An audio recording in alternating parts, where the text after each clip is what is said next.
Bonjour à toutes et à tous, bienvenue sur vtte.fr pour l'essai de deux VTT assistance électrique à assistance légère. À ma gauche, le Lapierre Isesti et son moteur Fazua Ride 50, un pionnier du genre, à grand débattement, mais forcément un petit peu en fin de parcours.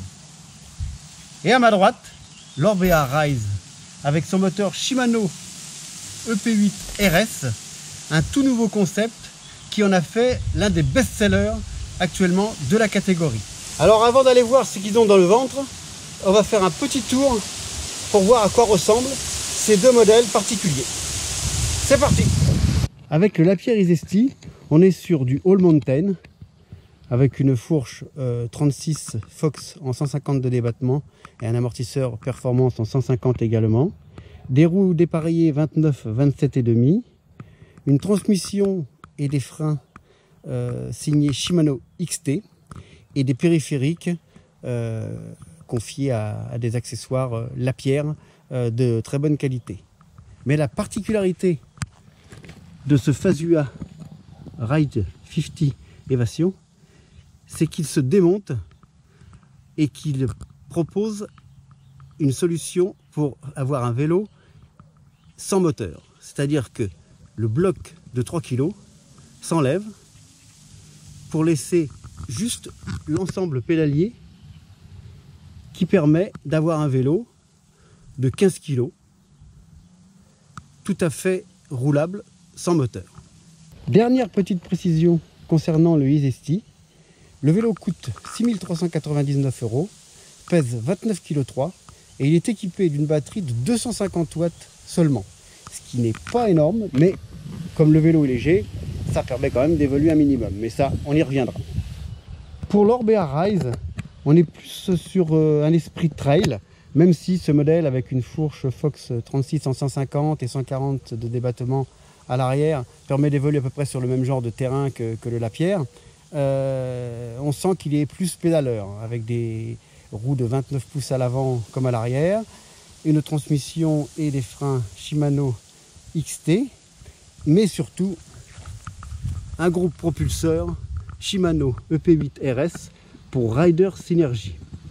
Sur ce modèle RS, on a seulement 60 Nm de couple et une batterie de 540 watts, ce qui est quand même relativement intéressant quand on sait que le vélo est assez léger et super bien équilibré.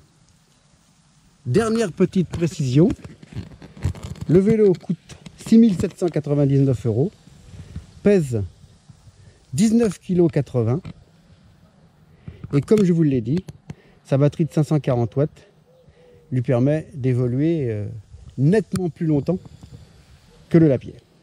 Et bien voilà. Et si maintenant on allait faire un petit tour de vélo, let's go! Quand on monte sur l'Orbea Rise, après le Lapierre Isesti, on sent tout de suite que on n'est pas sur le même type de vélo. On est sur un modèle plus pédaleur, avec un peu moins d'angle et une géométrie plus trail, on va dire. Mais ce qui est important aussi, c'est de souligner que quand on connaît le Rise en carbone, sur ce modèle avec cadre alu, on se retrouve comme à la maison et on sent quasiment aucune différence, quoi. Je veux dire par là que c'est carrément le même poids, à 1 kg et quelques près, les mêmes sensations, le même moteur coupleux et super agréable à utiliser, avec un pédalage souple, naturel. Bref, on est quand même sur un modèle un petit peu plus évolué, un petit peu plus moderne dans l'ensemble que le Isesti. Dès que ça monte un peu plus, sinueux, technique. Faut pas hésiter à se mettre en mode trail, histoire d'avoir suffisamment d'assistance pour passer les obstacles avec une bonne vitesse. Comme là, je sens bien la trace. Voilà.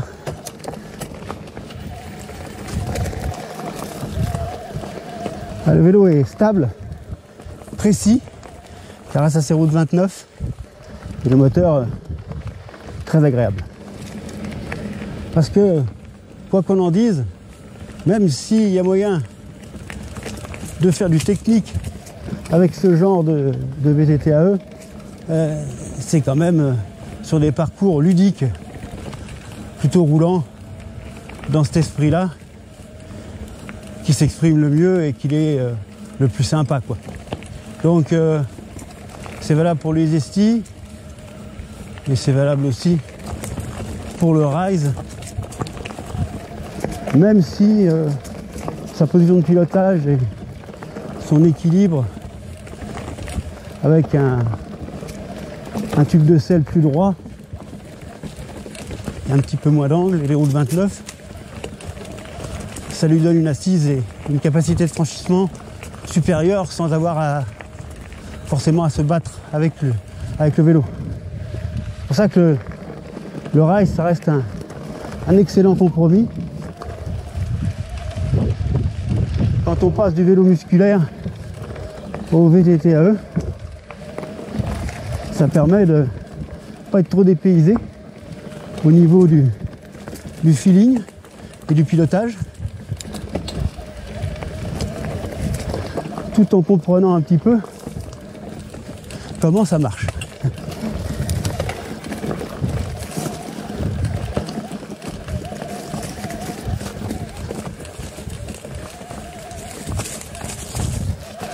La preuve, hein, il y a quand même moyen de s'infuser des bonnes montées dans la rocaille à une cadence honnête. Hein. Mais, comme je le disais, il faut jouer davantage sur l'équilibre avec une vitesse forcément moins importante qu'avec un full power. Quand ça descend, sur du sinueux aussi comme ça là, le Rise il est hyper agréable parce que il est super stable, maniable, relativement collé au sol quand on prend un peu d'angle. Franchement c'est super sympa. C'est quand même pas étonnant que ce vélo ait rencontré un si grand succès auprès des pratiquants ces dernières années. Et la version alu, honnêtement, elle est largement aussi bien et moins chère et avec une batterie de 540. Alors moi à ce niveau là, je veux bien avoir 1 kg ou 1,5 kg de supplémentaire. Ça me dérange pas. Quoi de plus sympa qu'un sentier comme ça au mois de juin.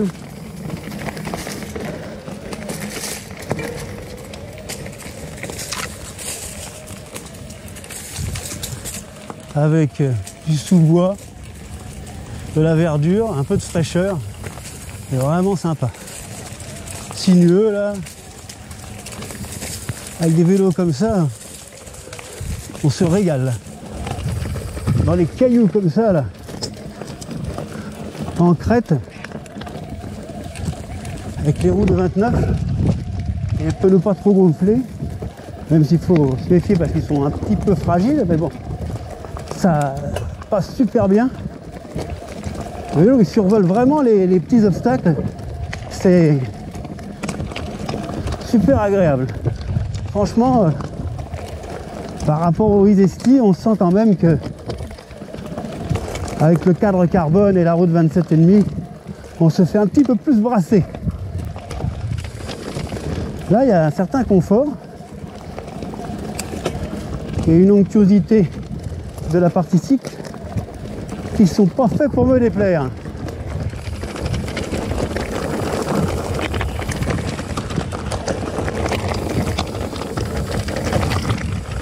Ah, c'est sympa, hein. Putain, un régal.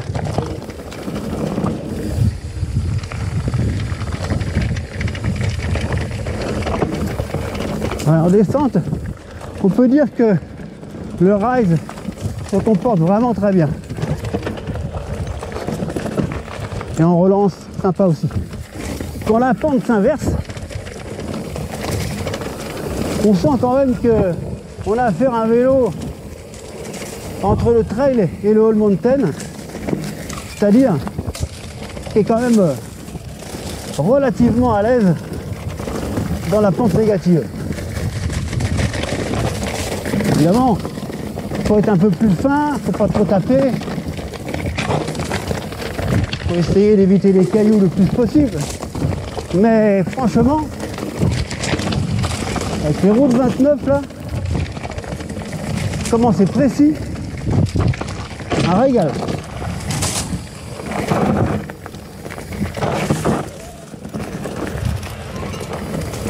Ah, quelle vivacité. On le place où on veut et hop, on relance, ça part tout seul. Vraiment, et sur l'angle, il tient vraiment bien. Non, c'est impressionnant. Et ce qui est marrant, c'est que par rapport à l'Isesti qui pèse pourtant 500 grammes de moins, et ben on a l'impression que c'est le Rise qui est le plus léger des deux au niveau du feeling en descente, de l'agilité et de la facilité qu'il y a à le placer où on veut. C'est surprenant et tout en l'honneur du Rise qui se révèle vraiment un vélo particulièrement réussi. Il est vraiment étonnant dans sa facilité à le placer où on veut, avec une super maniabilité et en même temps une tenue de cap, une tenue de piste impressionnante. Ah, c'est un sacré bon équilibre. C'est la preuve d'un vélo réussi. Surtout en alu avec une batterie plus grosse. Franchement, il est vraiment super. On valide avec le Lapierre Isesti AM 9.2 grâce à un cadre carbone et à une roue arrière en 27,5. On a un vélo rigide et dynamique, et au niveau du poste de pilotage et de la position, pour peu qu'on prenne soin d'avancer la selle sur le chariot et d'enlever un maximum de cale sous la potence, on a une position saine et habituelle par rapport à ce que j'aime. On constate également rapidement que le mode d'assistance 1, brise, qu'on appellera éco,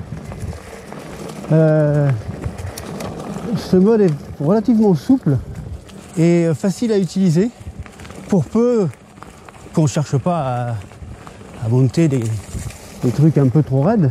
Mais sur le plat et le faux plat, c'est vraiment, comment dire, un mode agréable.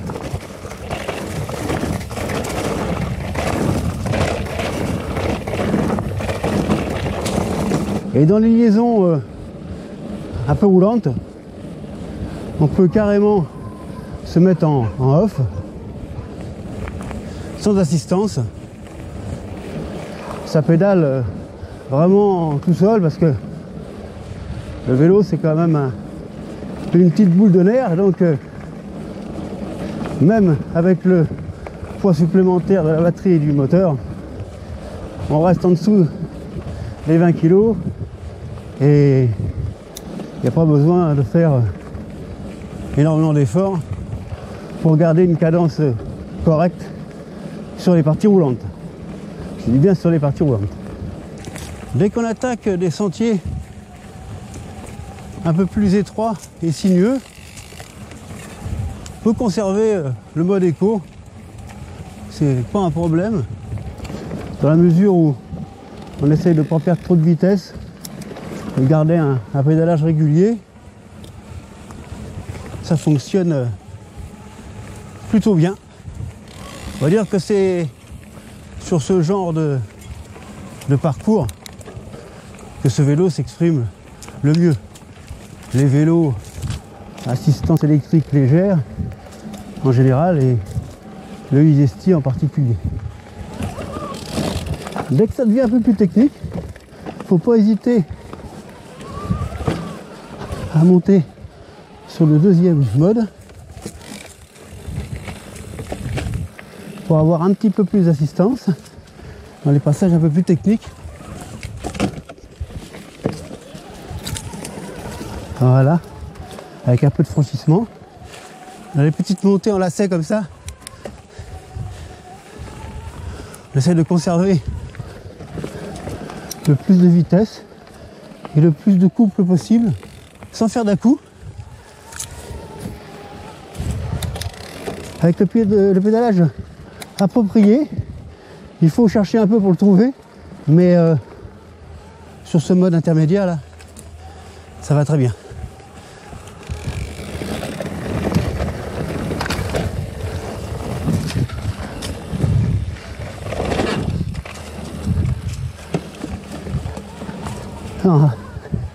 Un régal sur des sentiers sinueux comme ça. Donc globalement, sur le Isesti, avec le moteur Fazua Ride 50, il ne faut pas hésiter à changer de vitesse, à mouliner, se lever, se mettre en danseuse dès qu'il y a des petits obstacles. C'est comme ça qu'il s'en sort le mieux, un petit peu à l'image d'un VTT AE,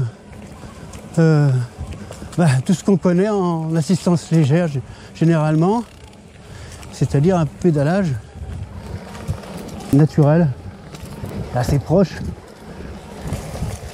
d'un vélo musculaire sans moteur. Ce qui est agréable aussi en descente, c'est le côté ludique du vélo, super vif, très maniable. On a vraiment l'impression de ne pas avoir de moteur, quoi. On a l'impression d'être sur un Spice Ski en gros. Le modèle enduro de chez Lapierre, sans moteur.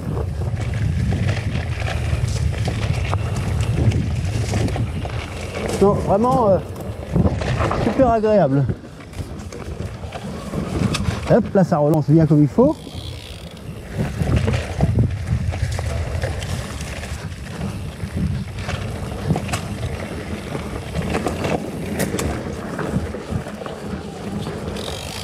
Alors ce genre de sentier là, il convient parfaitement. Dans les montées un peu plus techniques avec du franchissement, il faut bien choper la bonne cadence, choisir les bonnes trajectoires, tourner les jambes comme il faut là. Et normalement, ça passe sans problème.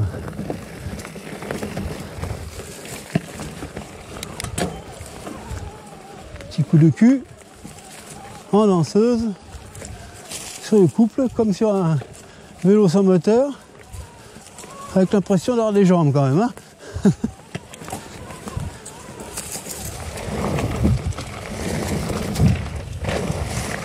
En enfilade là, il est super nerveux.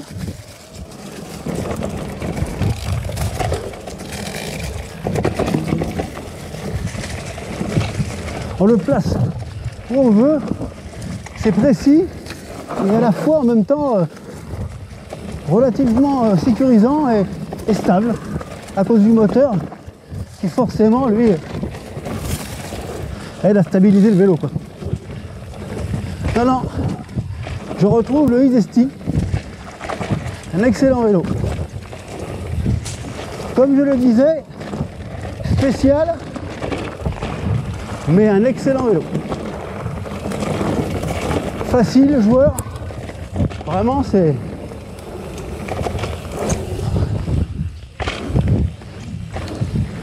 un plaisir. Même si on se languit de tester le nouveau Fazua non démontable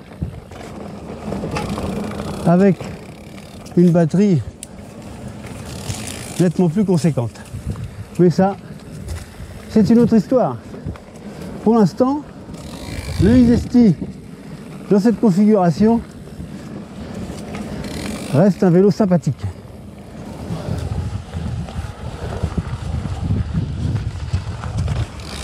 Facile à placer, hein, ce petit Isesti. Allez, il est temps de conclure. Eh bien, c'est l'heure de faire un petit bilan sur ce face-à-face avec deux VTT à assistance légère, l'Orbea Rise et le Lapierre Isesti. L'Orbea qui coûte 6 799 € et le Lapierre qui lui coûte 6 399 €, c'est-à-dire un petit peu moins cher, en dépit d'un cadre carbone qui lui donne encore un peu plus de valeur. Donc bien placé le Lapierre au niveau rapport qualité-prix, et l'Orbea il est, on va dire, raisonnable aussi, ça va, il n'y a rien à dire. Au niveau du ressenti, malheureusement, on va dire que le Lapierre Isesti est un petit peu en fin de parcours. C'est un vélo qui existe depuis un petit moment déjà, et que ce soit au niveau de la motorisation, de l'autonomie et de la partie cycle, il est un petit peu dépassé forcément par l'Orbea. Mais si on enlève le côté autonomie et la motorisation un petit peu spéciale qui demande à s'habituer à une cadence de pédalage et un choix de mode particulier pour en tirer le maximum, ça reste un bon vélo, sympa en descente, avec des possibilités en franchissement relativement correctes, mais en se battant un petit peu avec le vélo, parce que la tige de selle elle est inclinée un peu vers l'arrière, on est moins au-dessus du boîtier, l'avant est assez haut, même en mettant les cales tout en haut et en baissant au maximum le poste de pilotage, il y a moyen de, voilà, on s'en sort, mais c'est quand même un petit peu difficile dans les passages délicats et quand la pente est relativement raide. Alors qu'avec l'Orbea, forcément, le couple, l'agrément du moteur EP8 RS, sa douceur, son pédalage naturel, avec une partie cycle un petit peu plus trail, avec les roues de 29, on a un vélo confortable, qui pédale bien, qui roule bien, qui survole les obstacles et qui forcément, de par la position de pilotage, aide un peu plus en montée, en franchissement. Après en descente, il se défend plutôt bien, surtout avec des pneus d'origine qui sont quand même relativement étroits et peu cramponnés. Mais malgré tout, on va dire que sur le sec, ça se défend plutôt pas mal. Voilà. Pour conclure, je dirais que globalement, les deux VTT-AE de ce face-à-face nous ont permis de nous régaler. Si on cherche bien les bons parcours et qu'on s'habitue au vélo, il y a vraiment de quoi se régaler et passer quasiment partout, en jouant plus sur l'équilibre que sur la vitesse, mais on y prend un sacré bon plaisir. Donc voilà, rendez-vous pour plus d'informations sur l'article de VTTAE.fr. Et quant à moi, je vous file un rencard très prochainement pour un essai de VTTAE full power cette fois. Ciao!